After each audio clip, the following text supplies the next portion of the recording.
આપ જોઈ રહ્યા છો સ્પાર્ક ટુડે ન્યૂઝ। વડોદરામાં સૌપ્રથમવાર આજે જૈનાચાર્ય નરરત્ન સૂરિની નિશ્રામાં કારેલીબાગ જૈન સંઘ ખાતે જૈન યુથ પાર્લામેન્ટનું આયોજન થયું છે।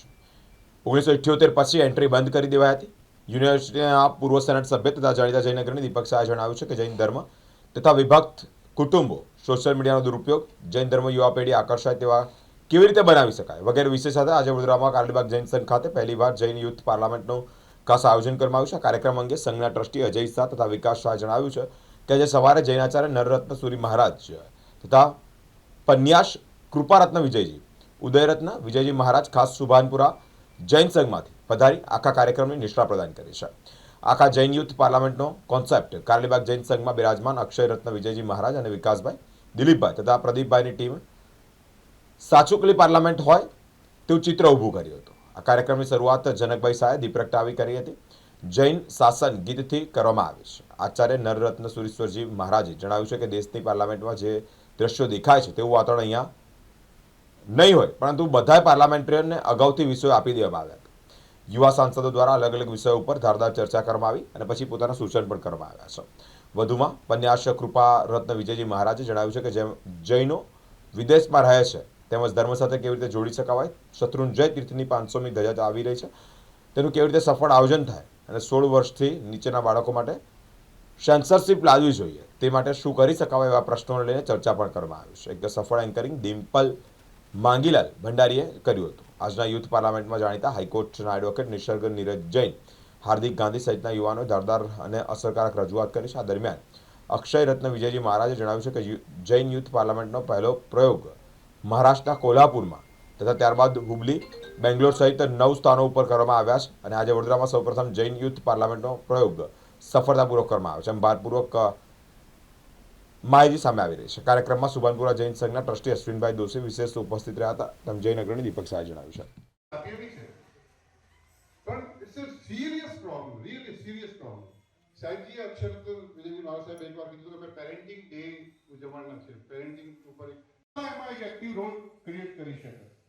પાઠશાલામાં 7-7 દિવસે મહિને એક એવો એક્ટિવિટી હોવું જોઈએ જે એકાઉન્ટ મોટાભાગે પોતે જાતે ફોલો નથી કરતા, તો તમે એ રીતે સૌથી પહેલા નંબરમાં આઈડલ બનશો।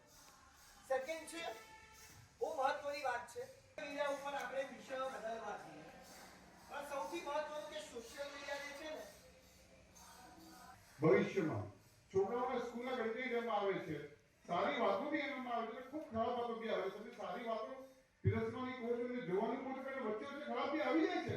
આ સાથે રોજ 1 કલાક બેસો, સિસ્ટમ બે આવી બની ગઈ કે ઘરની અંદર ફેમિલી મળી અને વાંચે। આપણે લોકો છોકરાઓને કહીને સૌથી પહેલી શરૂઆત તો મા બાપે જ કરવી પડશે। કાલે લીધું, ચલો દુનિયાની સંદર્ભમાં વાત કરીએ તો ઇન્ડિયા ગોલ્ડ લીધું કે ભાઈ પૈસાદારોના છોકરાઓ કેવી રીતના પૈસાદાર બને છે। તો આ બધી વસ્તુઓને તમે જાતે બેસીને ઓપન ચર્ચા ડિબેટેબલ બનશે ને, આ ખોટું છે, આ ખોટું છે, આ ખોટું છે, અમારા ઘરથી તો થતું જ હોય છે। પણ સાધુ ભગવાન અથવા એવા કોઈ પ્રોગ્રામ્સ હોય, આપણે સંઘમાં બી આવા પ્રોગ્રામ રાખતા હોય છે ડિટોક્સ ડે માટે અથવા ડિટોક્સ મોબાઈલથી ડિટોક્સ થવું એવી રીતે। જૈન ધર્મના યંગસ્ટર્સ છે કે જે બી લોકો છે એ ઓનલાઈન પાઠશાળામાં ભાગ લે તો એ લોકો ધર્મનું કંઈક ને કંઈક ભણી શકશે। ઘરે આવ્યા પછી ઘરે આવો એટલે તમારો ફોન એ ડ્રોર ની અંદર મૂકવામાં આવે। નજર જો વધારે ફોન રિંગ વાગશે તો સંભળાવવાની છે। તો ત્યારે સોલ્યુશન શું છે? તો આ રોજની પ્રોબ્લેમ છે, મને જરૂરત બી છે સોશિયલ મીડિયાની, तो एनो सॉल्यूशन जो मुझे दिखाई है, हमें विजन और स्ट्रैटेजी होनी चाहिए जो सिर्फ 5 या 10 साल के लिए नहीं, 50 साल के लिए नहीं कि भाई हमने उद्यान कर लिया, हमने नवाणु कर लिया करवा જોઈએ। આ બધું જો તમે રિયલમાં પ્રચાર કરો તો automatically they will go away from the social media. નમસ્કાર દર્શક મિત્રો, આજે વડોદરા શહેરની અંદર એક સરસ મજાનો કાર્યક્રમ થયો છે। પ્રાય કરીને આજ સુધીના ઇતિહાસમાં પહેલીવાર આવો કાર્યક્રમ કારેલીબાગ જૈન સંઘ ખાતે આજે સુભાનપુરા બિરાજમાન નરરત્ન સાગર આચાર્ય ભગવંત જે છે એ અને એમના શિષ્ય અક્ષયરત્ન મહારાજ સાહેબ એ ખાસ અહીંયા જૈન યુથ પાર્લામેન્ટનું આયોજન થયું છે। જેમ દેશની પાર્લામેન્ટમાં જે પ્રમાણેનું ફંક્શન થાય છે એવા જ પ્રકારના વિષયો લઈને અહીંયા જુદા જુદા વિષયોની ચર્ચા વગેરે રાખી છે। આપણી સાથે જૈન પાર્લામેન્ટમાં જોડાયેલા અને મુખ્ય કમિટી મેમ્બર જે છે એના ટ્રસ્ટી છે અજયભાઈ છે, આપણી સાથે કારેલીબાગ જૈન સંઘ અજયભાઈ લાલી, અજયભાઈ શાહ, અશ્વિનભાઈ સુભાનપુરા જૈન સંઘમાંથી છે અને જીતુભાઈ પણ છે. આપણે અજયભાઈને પૂછીએ આજે જે કાર્યક્રમ છે આ જૈન પાર્લામેન્ટનો કયા વિષય છે અને કેવા પ્રકારનો આખો માહોલ અહીંયા બનાવવામાં આવે છે. આજે નરોત્તમ મહારાજ સાહેબના શિષ્ય અક્ષય રત્ન મહારાજ સાહેબના વિશ્રામાં કારેલીબાગ સંઘમાં 75 યુવાનોને આજે પાર્લામેન્ટ કેવી રીતે ચાલે છે એ વિષય એ પ્રમાણે આપણે જૈન પાર્લામેન્ટ યુથ પાર્લામેન્ટનું આયોજન કર્યું હતું. તેમાં આજે પહેલો પ્રશ્ન એ હતો કે 500 વર્ષમાં પાટીદારાની જે ધજા છે એના નિમિત્તે શું કરવું.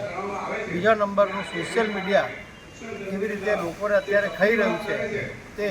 ત્રીજા નંબરનું એવું હતું કે ફોરેનમાં આપણા બધા છોકરા છોકરીઓ છે તેમને જૈન ધર્મનું જ્ઞાન કેવી રીતે વધારવું એ માટે મેઇન વસ્તુ એવી હતી કે સોશિયલ મીડિયામાંથી કારેલીબાગ જે ફોરેન આપણા જે છે છોકરાઓ એમને કેવી રીતે આગળ કરવા જૈન દેરાસર અને ઉપાશ્રય બાબતમાં એ ચર્ચા કરવી અને સાથે શું કહેવાય સંયુક્ત ફેમિલીમાં વધારે લોકો રહે એના માટે પણ જરા ધ્યાન વધારે આપવામાં આવે. કયા કયા પ્રકારના લોકો આ પાર્લામેન્ટમાં જોડાયા છે?